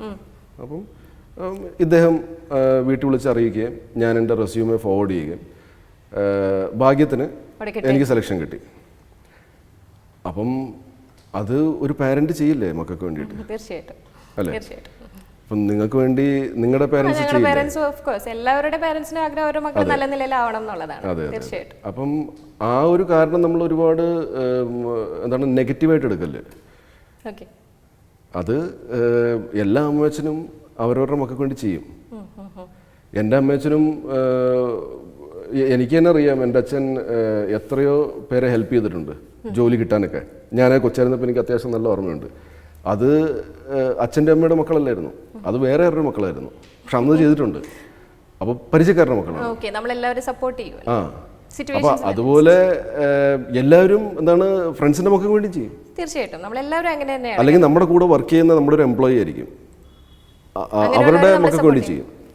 അപ്പോൾ അത് അങ്ങനെ ഒരു നമ്മളത് ഒരു നെഗറ്റീവ് ഫാക്ടറായിട്ട് നമ്മൾ പറയില്ലെന്നുള്ളതാണ് എൻ്റെ ഒരു തോന്നൽ. പിന്നെ നമ്മൾ ഹാർഡ്, ഇപ്പം നമുക്ക് ചിലപ്പോൾ ടാലൻറ്റ് കുറവായിരിക്കും. ഞാൻ അഭിനയം സിനിമയിൽ വന്നിട്ട് കുറച്ച് പഠിച്ചെടുത്തതാണ്. ഞാൻ ടാലൻറ്റഡ് ഒന്നും ആയിരുന്നില്ല. എന്നെ എങ്ങനെയോ ഹരിയൻ സാറ് വലിയ മോശം അദ്ദേഹം എങ്ങനെയോ അത് നല്ലപോലെ അവതരിപ്പിച്ചെന്നെ. അത് അദ്ദേഹം അത്രയും ഗ്രേറ്റ് ആയതുകൊണ്ട്. അദ്ദേഹത്തിന്റെ കസിന്റെ മകനല്ല ഞാൻ, അദ്ദേഹത്തിന്റെ ഫ്രണ്ടിന്റെ മകനല്ല ഞാൻ. ഈ ഹരിയൻ സാറിന്റെ ജീവിതത്തിൽ ആദ്യമായിട്ട് ഞാനും എന്റെ അമ്മേച്ചനും ഒക്കെ കാണുന്നത് ആ സിനിമ ചെയ്യുന്ന സമയത്താണ്. അതെ, അദ്ദേഹത്തിന് വേണമെങ്കിൽ അദ്ദേഹത്തിന്റെ ഏതെങ്കിലും ബന്ധുവിന്റെ ചെയ്യായിരുന്നല്ലോ. അല്ല, അപ്പൊ അന്ന് സൈജു കുറുപ്പ് എന്ന് പറഞ്ഞ ആളെയല്ല വേറൊരു ആളാണ് വരുന്നതെങ്കിൽ അന്ന് ഈ ഇന്റർവ്യൂവിൽ അയാൾ ഇരുന്നേനെ ഒരു പക്ഷേ. അപ്പൊ നിങ്ങൾ ആ പേര് പറഞ്ഞേനെ. ഒരിക്കലും അല്ല, അത് ചേട്ടന്റെ തെറ്റിദ്ധാരണ എടുക്കാറ് എന്ന് വെച്ചിട്ടുണ്ടെങ്കിൽ ഞാൻ ജസ്റ്റ് ഓവറോൾ ഇത് പറയണല്ലോ കേട്ടോ. ചേട്ടന്റെ ആ ഒരു പെർഫോമൻസ് അല്ലെങ്കിൽ ചേട്ടന്റെ കഴിവ് അത് ചേട്ടന് മാത്രമേ ഉള്ളൂ. അത് സിനിമയിലുള്ള ആൾക്കാർ എനിക്ക് അത്രയും ഓപ്പർച്യൂണിറ്റീസ് തന്നുകൊണ്ടാണ്. തീർച്ചയായിട്ടും എനിക്കത് പോളിഷ് ചെയ്യാൻ പറ്റും. ഇപ്പം പോളിഷിങ് സമയത്ത് എനിക്ക് അന്നും സിനിമകൾ കിട്ടിയിരുന്നു, കിട്ടാത്തതൊന്നുമല്ല. സ്ട്രഗ്ലിംഗ് സമയത്ത് എനിക്ക് സിനിമകൾ കുറച്ചൊക്കെ ഉണ്ടായിരുന്നു. അന്ന് ഇവന് അഭിനയവും അറിയില്ല, ഇവൻ ഇവിടുത്തെ വലിയ ആളുടെ മകനും അല്ല, ഇവൻ സിനിമയായിട്ടൊരു ബന്ധവും ഇല്ല. എന്നിട്ടും അവരെന്നെ എന്തുകൊണ്ട് കാസ്റ്റ് ചെയ്തു? അതൊരു ചോദ്യമല്ലേ? തീർച്ചയായിട്ടും. സ്വന്തമായിട്ട് എന്തെങ്കിലും സൈഡ് ബിസിനസ് ചെയ്യാൻ നോക്കിയിട്ടുണ്ടോ? സൈഡ് ബിസിനസ്സിൽ ആഫ്റ്റർ ഇപ്പം സിനിമ അവിടെ നിർത്തിയിട്ട് ഇല്ല എനിക്ക് അതിജീവിക്കണം, കാരണം വേറെ ഓപ്ഷൻ ഇല്ല, സിനിമയിൽ മാത്രം വർക്ക് ചെയ്താൽ മാത്രം പോരാ, എനിക്ക് അല്ലാതെ ജീവിക്കണം. അപ്പം അതിന് വേണ്ടിയിട്ട് എന്തെങ്കിലും അതിൻ്റെ ഒരു ആവശ്യം ഇതുവരെയായിട്ടുണ്ടായില്ല. കാരണം ഞാൻ എൻ്റെ അച്ഛൻ പറഞ്ഞു തന്ന കുറച്ച് കാര്യങ്ങൾ ഫോളോ ചെയ്യുന്ന ആളാണ്. അത്യാവശ്യം സേവിങ്സ് ഉള്ള ഒരാളാണ്. നമ്മൾ എന്താണ് നല്ല സമയത്ത് നമുക്ക് കാശുണ്ടാകുന്ന സമയത്ത് അത് വെച്ച് എന്താണ് ഒരുപാട് സെലിബ്രേറ്റ് ചെയ്ത് കാശ് തീർക്കലെന്നുള്ളത് അച്ഛൻ പണ്ടുതൊട്ടേ പറയാറുണ്ട്. എൻ്റെ അച്ഛനത് ചെയ്തിട്ടില്ല. എൻ്റെ അച്ഛൻ ഒരു സർക്കാർ ഉദ്യോഗസ്ഥനായിരുന്നു. പക്ഷേ എനിക്ക് തോന്നുന്നത് ഇപ്പം അച്ഛൻ ഇപ്പം എനിക്ക് ജോലിയൊന്നും കിട്ടില്ലായിരുന്നെങ്കിലും അല്ലെങ്കിൽ എൻ്റെ ചേച്ചിക്ക് ജോലി കിട്ടില്ലായിരുന്നെങ്കിലും ഞങ്ങൾ രണ്ടുപേർക്കും സർവൈവ് ചെയ്യാനുള്ള അച്ഛന് സേവിങ്സ് അത്രയും ഉണ്ടായിരുന്നു. അത് അച്ഛൻ സർക്കാർ ഉദ്യോഗസ്ഥനായിട്ട് പോലും അച്ഛനത്ര സേവ് ചെയ്തിരുന്നു. എന്താണ് അത് നമ്മൾ നമുക്കറിയാം, അച്ഛൻ ഇത് തന്നെ പറഞ്ഞു തന്നിട്ടിരുന്നത്. അപ്പം അത്യാവശ്യം സേവിങ്സ് ഉള്ളത് കാരണം ആ പ്രശ്നമില്ല. പിന്നെ ബിസിനസ്സൊക്കെ ഞാൻ ചെയ്യുവാണെങ്കിൽ ഞാൻ ഒരു ഫ്ലോപ്പ് ബിസിനസ്മാൻ ആയിരിക്കും എന്നാണ്. ഫ്യൂച്ചറിൽ ബിസിനസ് ചെയ്യാൻ എനിക്കറിയില്ല, ഞാൻ ചെയ്യാൻ ചാൻസസ് കുറവാണ്. അല്ല, പ്രൊഡ്യൂസ് ചെയ്യാൻ താല്പര്യമുണ്ട് ഡെഫിനറ്റ്ലി. അത് നമ്മുടെ സിനിമയായിട്ട് റിലേറ്റഡ് ആയിട്ടുള്ള സാധനം തന്നെയല്ലേ. പക്ഷെ എനിക്കറിയില്ല അത് ഞാൻ ചെയ്യുമില്ല എന്ന്. പക്ഷെ താല്പര്യമുണ്ട്. But not any other business. ഇപ്പോൾ കുറേ പേര് ഇപ്പം ചിലർ ബുട്ടീക്സ് തുടങ്ങുന്നുണ്ട്, സെലിബ്രിറ്റി, ചിലർ റെസ്റ്റോറൻറ്റ്സ് തുടങ്ങുന്നുണ്ട്. പക്ഷെ അതിലൊന്നും എനിക്കങ്ങനെ ശ്രദ്ധിക്കാൻ പറ്റുമെന്ന് എനിക്ക് തോന്നുന്നില്ല. എൻ്റെ ഒരു സ്ഥലത്ത് എൻ്റെ ഇത് നിൽക്കില്ല, തോട്ട് പ്രോസസ്സ് അല്ലെങ്കിൽ എൻ്റെ മനസ്സിനടുത്ത് നിൽക്കില്ല. ഇങ്ങനെ ഇങ്ങനെ ഇങ്ങനെ മാറിക്കൊണ്ടേയിരിക്കും. അതെ അതെ അതെ. ഇപ്പം ഒരു കൊമേഡിയനായിട്ട് വർക്ക് ചെയ്യാനാണോ, അല്ലെങ്കിൽ ഒരു നായകനായിട്ട് വർക്ക് ചെയ്യാനാണോ, അല്ലെങ്കിൽ ഒരു സ്വഭാവ നടനായിട്ട് വർക്ക് ചെയ്യാനാണോ, അല്ലെങ്കിൽ ഒരു വില്ലനായിട്ട് വർക്ക് ചെയ്യാനാണോ കൂടുതൽ താല്പര്യം? സേഫ് സപ്പോർട്ടിംഗ് റോൾ എന്ന് പറയുകയാണ്. പക്ഷെ അത് തന്നെ എൻ്റെ താല്പര്യം. കോമഡി കുറച്ച് ഡിഫിക്കൽട്ടാണ് എനിക്ക്. കോമഡി റോൾസ് ഏറ്റവും കൂടുതൽ ഡിഫിക്കൽട്ട് തോന്നിയിട്ടുള്ളത് എപ്പോഴാണ് ഈ കോമഡിയൊക്കെ ചെയ്യുമ്പോൾ? കാരണം നമുക്ക് ഇങ്ങനെയൊക്കെ ചെയ്ത് കഴിഞ്ഞാൽ നന്നായിരുന്നു. കാരണം ചില സമയത്ത് സ്ക്രിപ്റ്റ് തെറ്റിപ്പോയാലും നിങ്ങൾക്ക് കുഴപ്പമില്ല, നിങ്ങളുടെ എക്സ്പ്രഷനും ബാക്കിയുള്ള കാര്യങ്ങൾ കൈതൊക്കെ എടുത്തിട്ട് ചെയ്താൽ മതി എന്നൊക്കെ. എനിക്ക് സ്ലാങ് പിടിക്കൽ കുറച്ച് ബുദ്ധിമുട്ടായിട്ട് തോന്നിയിട്ടുണ്ട്. അതൊരു മൂവിയിൽ പറ്റിയിട്ടുമുണ്ട്, കുറച്ച് ബുദ്ധിമുട്ടായിരുന്നു. ആൻഡ്രോയിഡ് കുഞ്ഞപ്പനില് പ്രത്യേകിച്ച്. പിന്നെ കേൾട്ടൻ പത്തില് കോമഡി ക്യാരക്ടർ അല്ല, പക്ഷേ മലപ്പുറം സ്ലാങ് ഇടയ്ക്ക് കയറി വരുന്നത് അത് പിടിക്കാനെ കുറച്ച് പ്രയാസപ്പെട്ടിട്ടുണ്ട്. ട്രിവാൻഡ്രം ശൈലിയിൽ ഞാനിപ്പം 3-4 പടങ്ങളായി ചെയ്യുന്നു. അപ്പം ട്രിവാൻഡ്രം ശൈലി പിന്നെയും കുറച്ചുകൂടെ, അത് താങ്ക്സ് ടു സുരാജ് എന്നെ പഠിപ്പിച്ചിട്ടില്ല, പക്ഷേ അദ്ദേഹത്തിൻ്റെ സിനിമകൾ കണ്ടിട്ട് ഞാൻ കുറേ പഠിച്ചിട്ടുണ്ട്. അപ്പം നമ്മൾ കുറച്ച് നേരം സംസാരിച്ച് കഴിഞ്ഞപ്പോൾ തൃശ്ശൂർ ഭാഗത്തോട്ടൊക്കെ പോയി കഴിഞ്ഞിട്ടുണ്ടെങ്കിൽ ഈവൻ ഞാനാണെങ്കിൽ പോലും കുറച്ച് നേരം തൃശ്ശൂരുകാരോട് സംസാരിച്ചിട്ട് എന്തുട്ടാ അങ്ങനെ ഞാൻ ചോദിച്ചിട്ടുണ്ട്. പക്ഷെ തിരിച്ച് വീട്ടിൽ വരുമ്പോൾ എന്തുട്ടോ നീ എന്തേ പറയണേ എന്ന്. കാരണം നമ്മളൊക്കെ ശരിക്കും പിടിച്ചു നിർത്തി സംസാരിക്കുന്ന ആൾക്കാരാണ്, നമ്മുടെ സ്ലാങ്ങിൽ തന്നെ ഭയങ്കര പ്രശ്നങ്ങളുള്ള ആൾക്കാരാണ്. അപ്പം ഇങ്ങനെയുള്ള സ്ലാങ്സ് ഒക്കെ ഒരു വിധത്തിൽ നമ്മളെ ഹെൽപ്പ് ചെയ്യാറുമുണ്ട് നമുക്ക് ആക്ടിങ്ങിൽ അല്ലേ? ഡെഫിനറ്റ്ലി. അതൊരു ആ പർട്ടിക്കുലർ സിനിമയിൽ അതൊരു ചേഞ്ച് ആയിരിക്കും. ഇപ്പം നമ്മൾ ഇപ്പോൾ വേറൊരു സ്ലാങ് പിടിക്കുകയാണെങ്കിൽ അത് നമ്മളെ സംബന്ധിച്ച് ഒരു ചേഞ്ച് ആയിരിക്കും.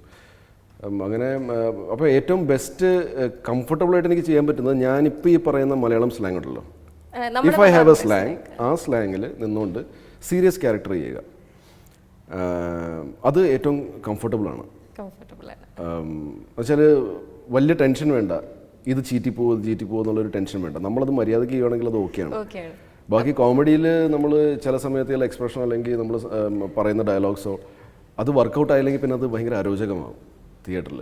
എപ്പോഴെങ്കിലും അങ്ങനെ തോന്നിയിട്ടുണ്ട്? അപ്പം ഫോർ എക്സാമ്പിൾ നമ്മൾ സിനിമയൊക്കെ കണ്ടുകൊണ്ടിരിക്കുകയാണ്, ചേട്ടൻ തന്നെ ചേട്ടൻ്റെ ഏതെങ്കിലും കോമഡി കണ്ടിട്ട് എന്താണ് വേണ്ടിയിരുന്നില്ല, അല്ലെങ്കിൽ ഫ്രണ്ട്സ് ആരെങ്കിലും ഒക്കെ ഇങ്ങനെ പറയാൻ ഇടയായിട്ടുണ്ടോ?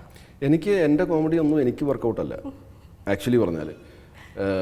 ഇപ്പം ഫോർ എക്സാമ്പിൾ ഡ്രൈവിംഗ് ലൈസൻസ് റിലീസിന് മുമ്പ് ലിസ്റ്റിൻ സ്റ്റീഫൻ്റെ ഒരു കസിനുണ്ട്. അദ്ദേഹം ഇത് സിനിമ കണ്ടിട്ട് എന്നെ വിളിച്ചിട്ട് പറഞ്ഞു, ചേട്ടാ ഒരു രക്ഷയില്ല ചേട്ടാ, ഭയങ്കരം തന്നെ, മറ്റേ അൾട്ടിമേറ്റ് പുച്ഛമൊക്കെ ഭീകരമാണെന്നൊക്കെ പറഞ്ഞ്. അപ്പം എനിക്കിവനെ ഇഷ്ടമാണ്. ഇവനൊരു ആസ്പയറിങ് ആക്ടറാണ് ഈ പറഞ്ഞ കക്ഷി. അപ്പം അതേപോലെ ഇവനും എന്നെ ഇഷ്ടമാണ് ആസ് എ പേഴ്സൺ. ഞാൻ പറയും ആസ് എൻ ആക്ടറല്ല. അപ്പോൾ ഇവനത് എന്നോടുള്ള ആ സ്നേഹം കൊണ്ട് ഇവൻ പടം കണ്ടു, പടം നല്ല പടമാണ്. അപ്പോൾ ആ ഒരു സന്തോഷത്തിൽ ഇവനെന്നെ വിളിച്ച് എൻ്റെ കാര്യം പറഞ്ഞതാണെന്നാണ്. പക്ഷേ ഫസ്റ്റ് ഡേ നൂൺ ഷോ കഴിഞ്ഞപ്പോൾ തന്നെ എനിക്ക് മനസ്സിലായി അവൻ പറഞ്ഞത് കറക്റ്റാണ്. ഇപ്പം അൾട്ടിമേറ്റ് പുച്ഛമൊക്കെ ഞാൻ ഒരിക്കലും വിചാരിച്ചില്ല ഇത്രയും കേൾക്കുമെന്ന്. അത് ജീൻ്റെ അഡീഷനാണ്, നമ്മൾ ഡബ്ബിങ്ങിൽ ചേർത്ത ഒരു സാധനമാണ്. അത് ഞാൻ അവിടെ ഒന്നും പറഞ്ഞിട്ടൊന്നുമില്ല. ഓക്കെ. ദിലീപേട്ടൻ ഭയങ്കരമായിട്ട് മേക്ക് ഓവർ ചെയ്യുന്ന ഒരാളാണ്. സ്ത്രീവേഷം ചെയ്തിട്ടുണ്ട്, കുഞ്ഞിക്കൂനൻ ചെയ്തിട്ടുണ്ട്. അപ്പോൾ അങ്ങനെ എന്തെങ്കിലും ഒരു വേഷം ചെയ്യാൻ തയ്യാറാണോ? അങ്ങനെ എന്തെങ്കിലും ചെയ്യാൻ ശ്രമിക്കുന്നുണ്ടോ? ഇല്ല, അങ്ങനെയൊന്നും ശ്രമിക്കുന്നില്ല. അത് കുറച്ച് ഡിഫിക്കൽട്ടാണ്. ഇപ്പം ദിലീപേട്ടനും ജയസൂര്യയും അല്ലെങ്കിൽ ഇപ്പം മമ്മൂക്ക സൂര്യമാനസത്തിലൊക്കെ അല്ലെങ്കിൽ മൃഗയിലൊക്കെ വളരെ വ്യത്യസ്തമായിട്ടുള്ള അപ്പിയറൻസിലൊക്കെ വന്നു. അത് ആ അപ്പിയറൻസിന് മാച്ച് ചെയ്യുന്ന രീതിയിലുള്ള അവരുടെ വോയിസ് മോഡുലേഷനും ഇപ്പം സൂര്യമാനസത്തിൽ അദ്ദേഹത്തിൻ്റെ ബേസുള്ള സൗണ്ട് അല്ലല്ലോ, അല്ലെങ്കിൽ മൃഗയിൽ അങ്ങനത്തെ വോയിസ് അല്ലല്ലോ. അപ്പോൾ അത് കുറച്ച് ഭയങ്കര ഡിഫിക്കൽട്ടാണ് ആക്ച്വലി. അപ്പം അത് ഒരു ഭയങ്കര ആക്ടേഴ്സിന് ഇത് പറ്റുള്ളൂ. So I don't consider myself or I haven't accepted myself till now as a very good actor. I'm an actor who can do good characters. Best roles actually. Good characters. അതല്ലാതെ അങ്ങനെയൊന്നും ഞാൻ ചിന്തിച്ചിട്ടില്ല. ചിലപ്പോൾ അത് അങ്ങനത്തെയുള്ള ക്യാരക്ടേഴ്സ് വരുവാണെങ്കിൽ I might not take it up. Okay അല്ലേ? അപ്പോൾ നമുക്കും വേണ്ടി ഒരു റാപ്പിഡ് ഫയർ ഒക്കെ. അപ്പോൾ ഞാൻ കുറച്ച് ക്വസ്റ്റ്യൻസ് ഒക്കെ ചോദിക്കട്ടെ? ആയിക്കോട്ടെ. റെഡിയാണോ?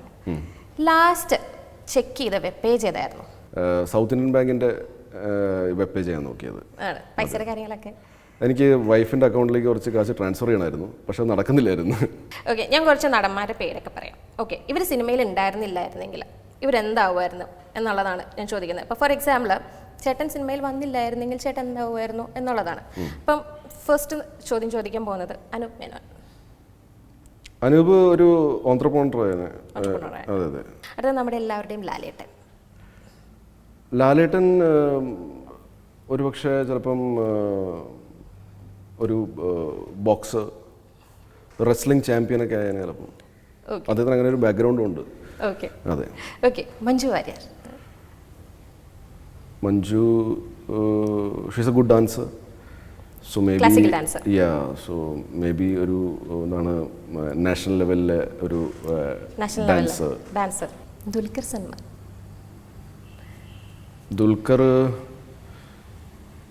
ദുൽഖർ ആക്ച്വലി ഒരു കോർപ്പറേറ്റിൻ്റെ ഒരു സിഇഒ, ഒരു കോർപ്പറേറ്റ് കമ്പനിയുടെ ഒരു സിഇഒ. ഇതേപോലെ തന്നെ കുഞ്ചാക്കോ ബോബനും ഒരു സിഒഒ അല്ലെങ്കിൽ സിഇഒ ആകാൻ സാധ്യതയുള്ള ഒരാളാണ്. നിങ്ങളുടെ ക്വസ്റ്റ്യനിലത് ഉണ്ടോയെന്ന് അറിയില്ല, പക്ഷേ ചാക്കോച്ചനില്ല. സാരമല്ല, thank you so much add on ചെയ്തതിന്. ഓക്കെ, വേറെ ആരുമല്ല. ഞാൻ അടുത്ത് ചോദിക്കാൻ പോണത് നമ്മുടെ എല്ലാവരുടെയും നിവിൻ പോളി. മേ ബി ഒരു ചെയിൻ ഓഫ് റെസ്റ്റോറൻറ്റ്സ് ഒക്കെ തുടങ്ങിയെന്ന് എനിക്ക് തോന്നുന്നു. He was working as a software engineer or mechanical engineer. Yeah, something. But over a period of time, after 10 to 15 years, ഈ 10-15 വർഷം വർക്ക് ചെയ്തതിന് ശേഷം ചിലപ്പോൾ he might have taken a break and ഒരു ചെയിൻ ഓഫ് റെസ്റ്റോറൻറ്റ്സ് ചിലപ്പോൾ തുടങ്ങിയാണ്. വേറെ ആരുമല്ല ഞാൻ അടുത്ത് ചോദിക്കാൻ വേണേ സൈജു ചേട്ടൻ. ഞാൻ ചിലപ്പോൾ ഇപ്പം എൻ്റെ പഴയ ജോലി ഞാൻ കണ്ടിന്യൂ ചെയ്തിരുന്നെങ്കിൽ ഇതുപോലെ തന്നെ ഒരു നല്ലൊരു 15 വർഷം ആകുമല്ലോ. 15 വർഷം കഴിഞ്ഞല്ലോ. I mean 2005 2006. ഒരു GM എനിക്കറിയില്ല, പക്ഷെ അത്ര പ്ലേസ് ചെയ്യാൻ പറ്റുമല്ലോ. കാരണം എന്താണെന്ന് വെച്ചിട്ടുണ്ടെങ്കിൽ ഓഫ് കോഴ്സ് ഒട്ടും കഴിവില്ലാത്ത ഒരിക്കലും നമുക്ക് അവാർഡ്സ് ഒക്കെ വിൻ ചെയ്യാൻ പറ്റത്തില്ല. നമ്മൾ ഇനിഷ്യലി കരിയർ ഒക്കെ സ്റ്റാർട്ട് ചെയ്ത് കഴിയുമ്പോൾ okay target achiever of the month 2 മാസം കിട്ടിയതിനെ പറ്റിയാണ് പറഞ്ഞത്. അല്ല, അത് എൻ്റെ മാത്രം കഴിവുകൊണ്ടല്ല. There is a team. Of course നമുക്ക് ടീം വർക്ക് എൻ്റെ കൂടെ ഒരു 10-12 പേര്, അതിനകത്ത് 3 ടീം ലീഡേഴ്സും ബാക്കിയുള്ള സെയിൽസ് എക്സിക്യൂട്ടീവ്സും ഒക്കെ ഉണ്ടായിരുന്നു. അപ്പം ഇവർ ഈ പറഞ്ഞ പോലെ ഇറങ്ങിയിട്ട് ഇവർ ഇത് ചെയ്യുന്നതല്ലേ. എൻ്റെ റിമോട്ട് മാനേജ്മെൻ്റ് ആണല്ലോ. ഓഫ് കോഴ്സ് എനിക്കും മാർക്കറ്റിൽ പോകണം, പക്ഷേ മോസ്റ്റ്ലി റിമോട്ട് മാനേജ്മെൻ്റ് ആണ്. അപ്പോൾ അതൊരു ടീം വർക്ക്. പക്ഷേ ആ ഒരു ടീം വർക്ക് കൊണ്ട് തന്നെ ചിലപ്പം ഇവർ ഉയരുന്നതനുസരിച്ച് ഞാൻ ചിലപ്പോൾ ഉയരുമായിരിക്കും. ഈ GM എന്ന് കേൾക്കുമ്പോഴത്തേക്ക് പെട്ടെന്ന് ഈ അത്രയ്ക്ക് ഞാൻ എത്തുന്നൊക്കെ ഒരു വലിയൊരു സാധനമല്ലേ. മേ ബി ഒരു എനിക്ക് തോന്നുന്നത് ഇപ്പം സെൻട്രൽ റീജിയൻ, ഇപ്പോൾ എറണാകുളം സെൻട്രൽ റീജിയൻ അല്ലെങ്കിൽ നോർത്ത് സൗത്ത് റീജിയൻ അവിടുത്തെ ഏതെങ്കിലും ഒരു കോർപ്പറേറ്റ് കമ്പനിയുടെ ചിലപ്പോൾ ഒരു ഹെഡ് ചിലപ്പോൾ ആയിരുന്നിരിക്കാം. ശരി ചേട്ടൻ, ഒരു ആത്മകഥ എഴുതാനായിട്ട് ഉദ്ദേശിക്കുന്നു, അതിനെന്ത് പേരിടും? മയൂഖം. മയൂഖം എന്തുകൊണ്ട്? അതാണല്ലോ തുടക്കം. എൻ്റെ ജീവിതത്തിലെ ഏറ്റവും പ്രധാനപ്പെട്ട ഒരു കാര്യത്തിൻ്റെ തുടക്കത്തിൻ്റെ പേര് മയൂഖം എന്നാണ്. അതെ അതെ അതെ. അപ്പോൾ അതുകൊണ്ട് മയൂഖം എന്ന്. പക്ഷേ അതിൻ്റെ അകത്ത് ചിലപ്പം നമ്മൾ സംസാരിക്കുന്നത് സിനിമയെ പറ്റി കുറച്ചായിരിക്കും, എൻ്റെ ജീവിതത്തെ പറ്റി ആയിരിക്കും കൂടുതൽ സംസാരിക്കുന്നത്. പക്ഷേ ഐ തിങ്ക് വളരെ ഒരു കറക്റ്റ് ടൈറ്റിൽ അതായിരിക്കും. അപ്പം കുറച്ച് നാളുകൾക്ക് ശേഷം ചേട്ടൻ്റെ കരിയറിനെ പറ്റി ഒരു മൂവി എടുക്കാൻ പോവുകയാണ്. അപ്പം ആ ഒരു റോളിലേക്ക് ആപ്റ്റ് ചെയ്യുന്ന ചേട്ടനായിട്ട് റിയൽ ആയിട്ട് അഭിനയിക്കാൻ പറ്റുന്ന ഒരു ഏതെങ്കിലും നടൻ നമ്മുടെ ഇൻഡസ്ട്രിയിലുണ്ടോ? അതായത് ഈ പറഞ്ഞ ബയോഗ്രഫിയിൽ ചെയ്യാനായിട്ട് എൻ്റെ റിയൽ സൈജ് കുറച്ച് അത്യാഗ്രഹവും അതിമോഹമൊക്കെ ആയിരിക്കും. പക്ഷേ ദുൽഖർ അഭിനയിച്ചാൽ രസമായിരിക്കും. എന്ന് വെച്ചാൽ ഓൾറെഡി കുറിപ്പ് ചെയ്തു, അതിൻ്റെ മുമ്പിൽ ഒരു സൈജും കൂടെ വന്നാൽ മതിയല്ലോ. ഒരു കുറിപ്പായിട്ട് അഭിനയിച്ച എക്സ്പീരിയൻസ് ഉണ്ട്. നല്ലൊരു ക്യാപ്ഷനാണ്. നൈസ് ആയിട്ടൊരു പ്രൊമോഷൻ അവിടെ. How do you find happiness in you? That's a tough question. അതിനെപ്പറ്റി റാപ്പിഡ് ഫയർ അല്ല, അതിന് കുറച്ചുകൂടി ആലോചിച്ച് പറയണം. So actually you mean that what is happiness for me അല്ലേ? നമ്മൾ ഷോപ്പിങ്ങിന് പോയിട്ട് നമുക്ക് കുറച്ച് കറക്റ്റ് ഫിറ്റിംഗ് ആയിട്ടുള്ള ഡ്രസ്സുകളൊക്കെ മേടിച്ചു കഴിഞ്ഞാൽ അതൊരു ഹാപ്പിനെസ് ആണ്. പക്ഷേ സദ്യ കൊണ്ടു കഴിഞ്ഞാൽ പിന്നെ ഉറക്കം വരും, അതൊരു ഹാപ്പിനെസ് ഒന്നും അല്ല. പക്ഷേ പൈസ പോകുന്നതിനൊന്നും ഒരു ബുദ്ധിമുട്ടും ഇല്ല, പക്ഷേ റിയലി ഇൻട്രസ്റ്റഡ് ആണ് ഷോപ്പിങ്ങിനൊക്കെ പോകാനായിട്ട്. എനിക്ക് അങ്ങനെ ഞാൻ ഭയങ്കര പിശുക്കനൊന്നുമല്ല. ആവശ്യമില്ലാത്തടത്ത് ചിലപ്പോഴൊക്കെ ഞാൻ ചിലവാക്കാറുമുണ്ട്. അത് ഇപ്പം അതായിരുന്നു അച്ഛന് കുറച്ച് എതിരഭിപ്രായം ഉണ്ടായിരുന്നത്. പക്ഷേ അങ്ങനെ ഭയങ്കര സ്പെൻഡ് ചെയ്യുന്ന ആളൊന്നുമല്ല. ആവശ്യത്തിനനുസരിച്ച് ഇപ്പം ഞാനിപ്പം ഫോർ എക്സാമ്പിൾ ഇന്ന് ഞാൻ ഷോപ്പിങ്ങിന് പോയി ഒരു 2 ജീൻസ് മേടിച്ചെന്ന് വിചാരിക്കുക. അപ്പം പഴയ ജീൻസ് നമുക്ക് ഉപയോഗിക്കാമല്ലോ നാച്ചുറലി. ജീൻസ് പെട്ടെന്ന് ചീത്തയൊന്നും ആയി പോകില്ലല്ലോ. അപ്പം ഓൾറെഡി സ്റ്റോക്ക് ഉണ്ട്, അതിൻ്റെ കൂടെ 2 കൂടെ മേടിച്ചു. പിന്നെ വേറെ ആരെങ്കിലും കൂടെ ഒരു ഷോപ്പിൽ പോകുമ്പോഴത്തേക്ക് അവിടെ ഒരു ജീൻസ് കാണുമ്പോഴത്തേക്ക് ഇത് കൊള്ളാമല്ലോ, ഇതൊന്ന് ഇട്ട് നോക്കാം, അത് കറക്റ്റ് ഫിറ്റിംഗ് കൂടെ ആണെങ്കിൽ പോയി അതും മേടിക്കും. അപ്പോൾ അതൊരു അനാവശ്യ ചിലവാണ്. പക്ഷെ അത് ഞാൻ ചെയ്യാറുണ്ട്. I feel guilty but I find happiness also. പിന്നെ ഹാപ്പിനെസ് കിട്ടുന്ന ഈ പറഞ്ഞ പോലെ we try to make our self happy even if നമ്മൾ കുറച്ച് അപ്സെറ്റ് ആണെങ്കിൽ പോലും. കുട്ടികളായിട്ടിരിക്കുമ്പോഴത്തേക്കും നമ്മൾ നമ്മുടെ പക്ഷെ എന്നാലും ഡൈവേർട്ടായി പോകും. വീണ്ടും നമ്മൾ എന്തെങ്കിലും ഒരു കാര്യം കാരണമായിരിക്കും എന്തെങ്കിലും ഒരു കാര്യം ഓർത്തിട്ടായിരിക്കും നമ്മൾ അപ്സെറ്റ് ആയിരിക്കണത്, അതിലേക്ക് വീണ്ടും പോകും. പക്ഷേ പിന്നെ അതിൽ നിന്ന് ഓവർകം ചെയ്യലും ഒക്കെ സംഭവിക്കാറുണ്ട്. അപ്പം വീട്ടിലിരിക്കുമ്പോൾ പിന്നെ കുട്ടികളൊക്കെ പഠിച്ചുകൊണ്ടിരിക്കുന്ന സമയത്ത് നമ്മൾ ഇനിയിപ്പോൾ ഒറ്റയ്ക്കാണെങ്കിൽ വൈഫ് ഇനിയിപ്പം വേറെ എന്തെങ്കിലും ചെയ്തുകൊണ്ടിരിക്കുകയാണ്. അപ്പോൾ ആ സമയത്ത് നമ്മൾ മിണ്ടാണ്ട് ഒരു പാട്ടൊക്കെ കേട്ടിരിക്കാനോ അല്ലെങ്കിൽ കുറച്ച് നേരം ഈ അങ്ങനത്തെ ഒരാളല്ലേ ഈ പാട്ട് കേട്ടിട്ട് എൻ്റർടൈൻ ആവുക. പാട്ടുകളൊക്കെ എനിക്ക് ഇഷ്ടമാണ്. ഇപ്പോൾ നമ്മൾ ഈ കുറച്ച് അപ്സെറ്റ് ആയിട്ടിരിക്കുമ്പോഴത്തേക്കും കുറച്ച് നല്ല പാട്ടുകൾ, വളരെ മെലഡി ആയിട്ടുള്ള അല്ലെങ്കിൽ നല്ല പാട്ടുകൾ കേട്ട് മൊബൈലിൽ കേട്ട് ഇങ്ങനെ ഇരിക്കാന്ന് പറഞ്ഞാൽ അതിലെനിക്കൊരു ഇതൊന്നും കിട്ടുന്നില്ല. എനിക്കതിൽ നിന്ന് ഓവർകം ഒന്നും ചെയ്യാൻ പറ്റുന്നില്ല. എനിക്ക് ആ പ്രശ്നം സോൾവ് ആകുന്നവരെ ഞാൻ അപ്സെറ്റ് ആയിരിക്കും. എനിക്കൊന്ന് ഞാൻ എഞ്ചിനീയറിംഗ് ഫൈനൽ ഇയർ പാസ്സായി. അത് കഴിഞ്ഞിട്ട് ആ സമയത്ത് അച്ഛൻ എന്നെ വന്ന് ഹഗ് ചെയ്തു, അമ്മ വന്ന് എന്നെ ഉമ്മ വെച്ചു. അപ്പം ഞാൻ ഇവർക്ക് വേണ്ടി ആക്ച്വലി പഠിച്ചത് ഞാൻ എനിക്ക് വേണ്ടിയാണ്, പക്ഷേ ഞാൻ ഇവർക്ക് വേണ്ടി എന്തൊക്കെയോ ചെയ്തു ആ രീതിയാണ് ഞാൻ മനസ്സിലാക്കുന്നത്. ആക്ച്വലി ഞാൻ അമ്മ അച്ഛനും വേണ്ടിയാണ് പഠിച്ചത്. അല്ലല്ല, എഞ്ചിനീയറിംഗ് ഒക്കെ എൻ്റെ ഇഷ്ടം തന്നെ. പക്ഷേ ഈ പഠിക്കാൻ ഭയങ്കര ഒരു മടിയുണ്ടായിരുന്നു. അപ്പം അച്ഛൻ്റെ ചീത്തയും അമ്മയുടെ കരച്ചിലും കാണാൻ വയ്യാത്തത് കൊണ്ട്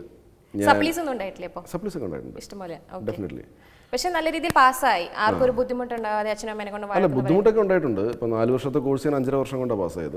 അപ്പൊ നാച്ചുറലി 1.5 വർഷം കൂടുതൽ എടുത്തു. നോർമൽ കാര്യമാണല്ലോ നോർമൽ ക്യാരി ഓൺ. ബിക്കോസ് ഇതെന്താ സംഭവിച്ചാൽ നമ്മൾ ഈ നമ്മുടെ അയൽവക്കത്തുള്ള പിള്ളേരും നമ്മുടെ കൂടെ പഠിച്ചവരും ഒക്കെ അവരൊക്കെ കറക്റ്റ് 4 വർഷം കൊണ്ട് പാസ്സാകുമ്പോൾ പേരൻസിനുണ്ടാകുന്ന ഒരു പ്രശ്നമുണ്ട്. അത് കൊച്ചിലെ ആ പറച്ചിലൊക്കെ നിന്നെങ്കിലും കോളേജ് വന്നിട്ട് അങ്ങനെയൊന്നും പറയാറില്ലായിരുന്നു. പക്ഷെ എന്നാലും അവരുടെ മനസ്സിലതുണ്ടെന്നുള്ളത് എനിക്കറിയാം. അപ്പോൾ അത് ശരിക്കും പറഞ്ഞു കഴിഞ്ഞാൽ ഫൈനൽ ഇയർ ഒറ്റയടിക്കാണ് പാസ്സായത്, സപ്ലി ഒന്നും ഇല്ലാണ്ട്. ചേട്ടന്റെ ഫോണിന്റെ പാസ്വേഡ് 9791 ചേച്ചിക്കറിയാം? അറിയാം. അല്ലാതെ ചില ആൾക്കാരുണ്ട് പെട്ടെന്ന് കൊണ്ട് ഫോൺ ഇത് വെക്കുന്നു, ഫിംഗറിൽ വെക്കുന്നു. കാരണം നമ്മളെ ചേച്ചിക്ക് അറിയാമെന്ന് ചോദിക്കണം മാത്രമല്ല, കാരണം നമുക്ക് കുട്ടികളൊക്കെ ഉള്ളതുകൊണ്ട് കുറച്ച് ഡിഫിക്കൽട്ടാണ്. കാരണം പിള്ളേർ പെട്ടെന്ന് യൂസ് ചെയ്യുന്നു. ഇല്ല, അത് വൈഫിന് അറിയാം, പിള്ളേർക്ക് അറിയില്ല. ഓക്കെ, അതൊരു റാപ്പിഡ് ക്വസ്റ്റ്യൻ ആയിട്ട് നമുക്ക് കൺസിഡർ ചെയ്യാൻ പറ്റില്ല അല്ലേ? ഓക്കെ, അപ്പോൾ എന്തായാലും നമ്മളെല്ലാവരും സൈജു കുറുപ്പേട്ടൻ്റെ വിശേഷങ്ങളൊക്കെ ചോദിച്ചറിഞ്ഞു. അപ്പോൾ എന്തായാലും ചേട്ടന് ഒരു നല്ലൊരു ഓണം ആകട്ടെ എന്ന് ഞാൻ ആശംസിക്കുകയാണ്. എല്ലാ ഭാവങ്ങളും നേരുന്നു. നല്ല നല്ല projects, thank you so much, നല്ല നല്ല പ്രൊജക്ട്സ് വരട്ടെ എന്ന് ഞാൻ ആശംസിക്കുന്നു. Thanks a lot. Happy Onam. നന്ദി.